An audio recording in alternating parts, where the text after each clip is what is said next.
All right, hi guys.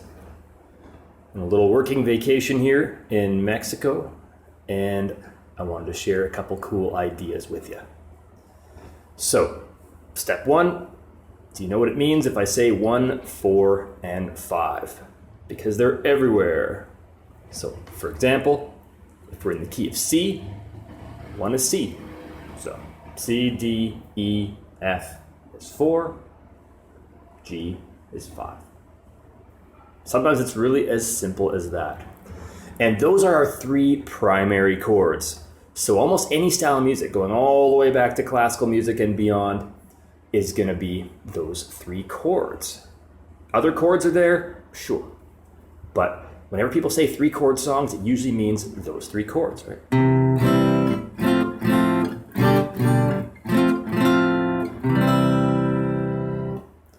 They're in everything. So, now, one of the best ways to practice these chords and be creative with these chords is to come up with little arpeggio studies. So first of all, let's stick our chords over here.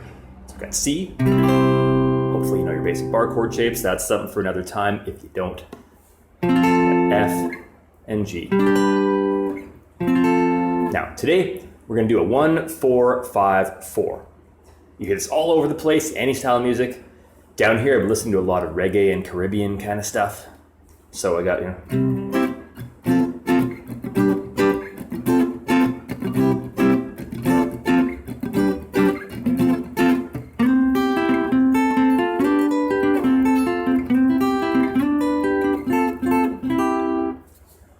So you can spend all day messing around with that stuff.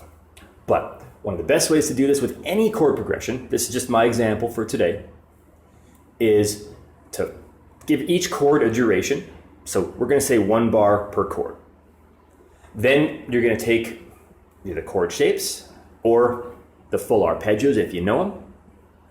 And you're going to make yourself a little chord arpeggio study. It can be super simple like this, right? 1, 2, and 3, and 4, and 1, and 2, and 3, and 4, and 1, and 2, and 3, and 4, and 1, and 2, and 3, and 4, and 1. So there we go. There was 4 bars right there. That's all there is to it. I was just using the small shapes. I call them mini chords. I bug all my students about these things because they're super useful. And they come right from the big chord shapes, right? If you take any 3 strings out of your big chord shape, you get a mini chord.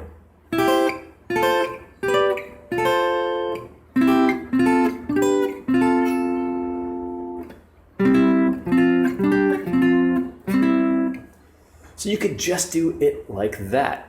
Use any rhythm you want, right? 1, 2, 3, 4. 1, 2, 3, 4. 1, 2, 3, 4. 1, 2, 3, 4. Not super exciting, but it's a great place to start. So this is where you have options. Any rhythm, any combination of those notes, and you've got yourself a little arpeggio study that you can play over top of those chords or in the place of those chords.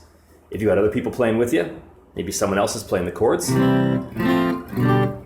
maybe you've got a bass player, keyboard player, let them cover the basic stuff, and you can add layers over top. It's as simple as that. Now, if you want to go nuts with it, well, you can make it a lot more interesting, a lot more complicated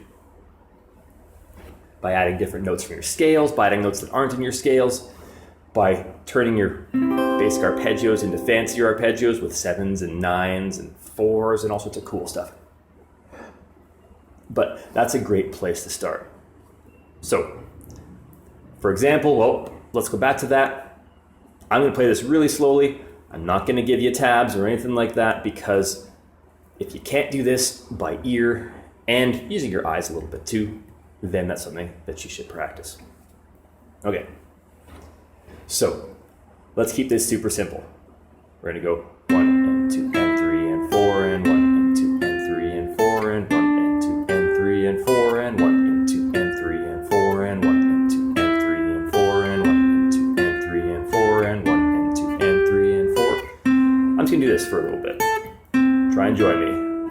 1 and 2 and 3 and 4 and 1 and 2 and 3 and 4 and 1 and 2 and 3 and 4 and 1 and 2 and 3 and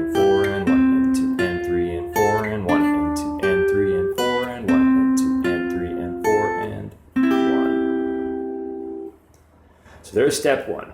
You can do that, then take the same little rhythm and try it with some of the other chord shapes. You can find these all over the guitar, or you can ask me later, and I'm happy to show you some more. So now, if we want to make this fancier, well, what if we do something like this? A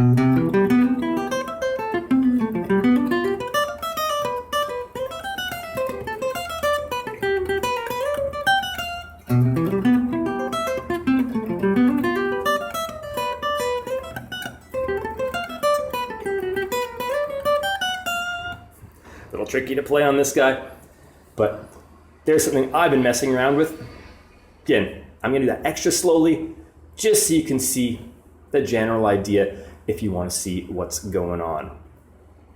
So, it's 1 and 2 and 3 and 4 and 1 and 2 and 3 and 4 and 1 and 2 and 3 and 4 and 1 and 2 and 3 and 4 and 1 and 2 and 3 and 4 and 1 and 2 and 3 and 4 and 1, 2 and 3 and 4 and 1 and 2 and 3 and 4 and 1 and 2 and 3 and 4 and.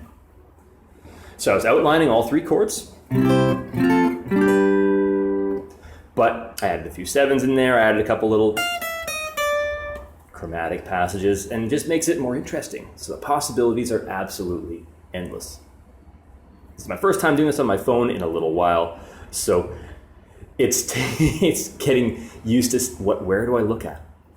Do I stare at the little camera? Do I stare at the screen? These are going to get better and better, but I just wanted to give you something to mess around with. So try that out. Try out different chord progressions. I'll do some more of these examples with some of my favorite chord progressions in the future for you. There you go. Enjoy, and I will see you later.